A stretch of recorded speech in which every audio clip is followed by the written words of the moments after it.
Hello everyone. അപ്പോൾ ഇന്നത്തെ എൻ്റെ യാത്ര കൊൽക്കത്തയിലുള്ള എക്കോ പാർക്കിലേക്കാണ് കേട്ടോ. അങ്ങോട്ട് പോകുന്ന വഴിക്ക് ഒത്തിരി നല്ല ഭംഗിയുള്ള കെട്ടിടങ്ങളുണ്ടായിരുന്നു.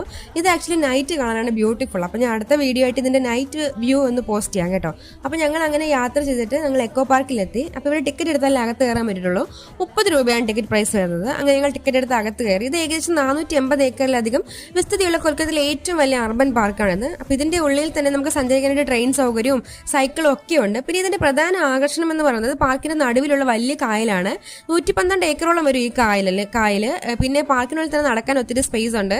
ഞാൻ ആക്ച്വലി റീൽ എടുക്കണം എന്ന് വിചാരിച്ചാണ് വന്നത്. അപ്പോൾ എത്തിയപ്പോഴത്തേക്കും ഭയങ്കര ഇരുട്ടിപ്പോയി. അപ്പോൾ നിങ്ങൾ വിചാരിക്കും ഇത് രാത്രിയാണ്, പക്ഷേ അല്ല, ഇവിടെ 5:30 ആയിട്ടേ ഉള്ളൂ. അങ്ങനെ റീലൊന്നും എടുക്കാൻ പറ്റില്ല. പിന്നെ എനിക്കിവിടെ ഏറ്റവും ഇഷ്ടപ്പെട്ട സ്ഥലം എന്ന് പറയുന്നത് മിസ്റ്റ് ഗാർഡൻ ആണ് കേട്ടോ. ഇവിടെ ശരിക്കും മഞ്ഞ് മൂടിയ ഒരു ഫീൽ. അത് ശരിക്കും ബ്യൂട്ടിഫുൾ ആണ് കേട്ടോ ഈ പാർക്ക്. നല്ല രസമുണ്ടായിരുന്നു. അങ്ങനെ ഇവിടെയാണ് മറ്റേ ബോട്ടിംഗ് ഒക്കെ ഉള്ളത്. അങ്ങനെ ഞങ്ങൾ ഫുൾ നടന്ന് കണ്ടിട്ട് ഞങ്ങൾ തിരിച്ചു പോകണം. അപ്പോൾ അടുത്ത വീഡിയോ കാണും വരെ ബൈ.